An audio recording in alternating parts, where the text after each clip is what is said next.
Sorry, sirs, because I like your suit, I want to use you for an illustration. 2 of you, please come, sir. Now, I've preached this somewhere before, but it's very consistent with what I'm about to say. So, I want to ask you this. You know, the brothers of Joseph made the error that I'm telling you about. Sorry, sir, please move this way. They made the error that I'm telling you about.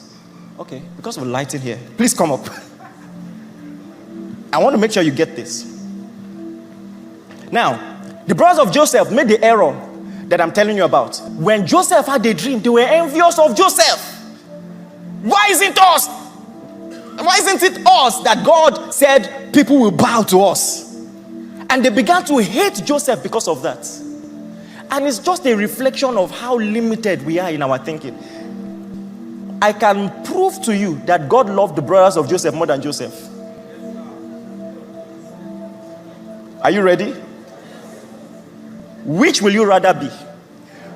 Joseph, at the age of 17, was sold into slavery. And it took 13 years of suffering before he became prime minister. When he became prime minister, see, the brothers of Joseph were with their father, enjoying. Jacob was a rich man. When there was famine, they went to the only place in the world where there was food to find that their brother was prime minister. And the brother had forgiven them.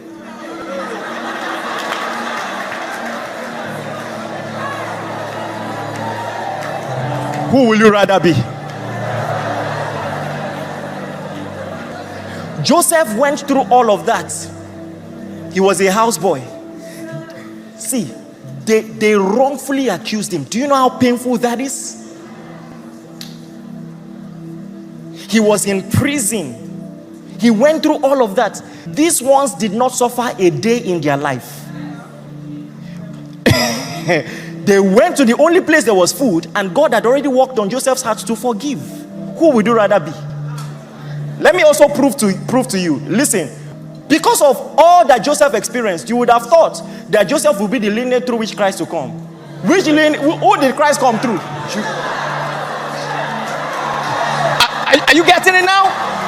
So listen, God blessed Joseph as a servant to preserve.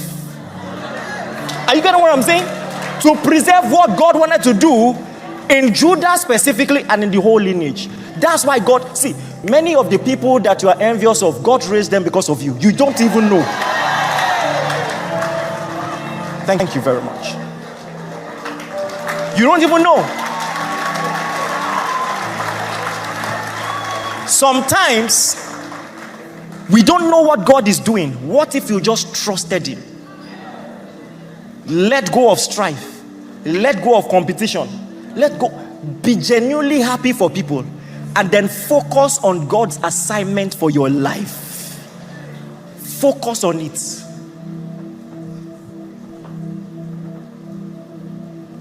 David also almost made the same mistake. When you walk with God, you will know that initiative is often a disadvantage. He just looked from his palace and said, I have this big mansion and the ark of God is out in a shed. I will build God a house. Even the prophet was carried away, thought it was a good idea. God later spoke to the prophet, go and tell David, you want to build me a house? You want to build me? You think that's a good idea? You want to build me a house? You were a shepherd boy, following few sheep around. I took you, made you a captain. You know what God said to him? He said, I will build you a house. You don't know who God is. So your intelligent ideas that you think are a demonstration of faith, you might even be sinning. Oh my God, I don't have enough time to talk about this. Sin is not just immorality, it is acting out of purpose. There were angels that fell not just because of immorality, but because they did not keep their first estate. Purpose determines your boundaries. There is nothing morally wrong in building the Tower of Babel. Why was it a sin? Because God said spread. Are you getting what I'm saying?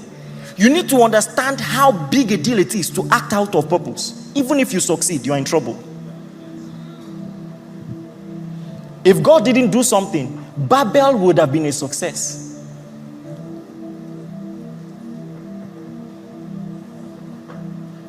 So when God corrected David, he now realigned. He said, who am I? What is my father's house? This is how to pray. You want to soar? This, who am I? What is my father's house? All that you are doing is because you want to make a name for yourself.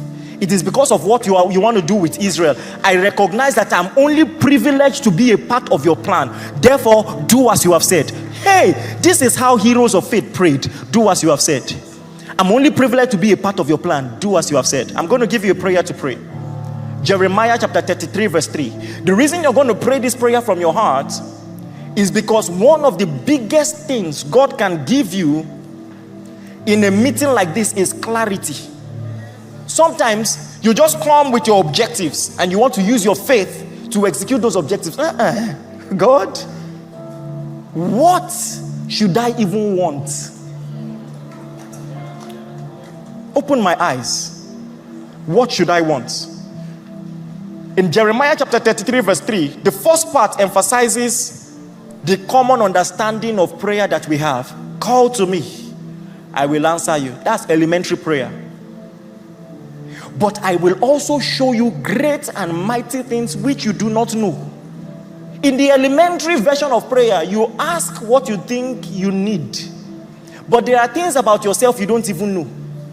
Because when Saul is going to desire something from God, Saul is going to say, Lord, my father's donkey is missing. Please find it for me. Our desires are even petty. We don't understand it. God doesn't want to return your donkey. He wants to make you king. Are you listening to me? Please welcome the woman of God. Are you ready to pray? Please stand to your feet. Stand to your feet. Prayer number 1. Pray it loud and fervently. Father, deliver me from ungodly ambition. Pray. Deliver me from ungodly ambition. Ungodly ambition. I lied to myself. That is a demonstration of faith.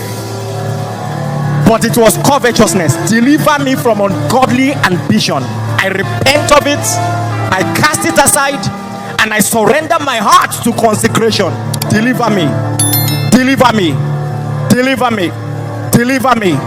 Deliver me. Deliver me. Deliver me.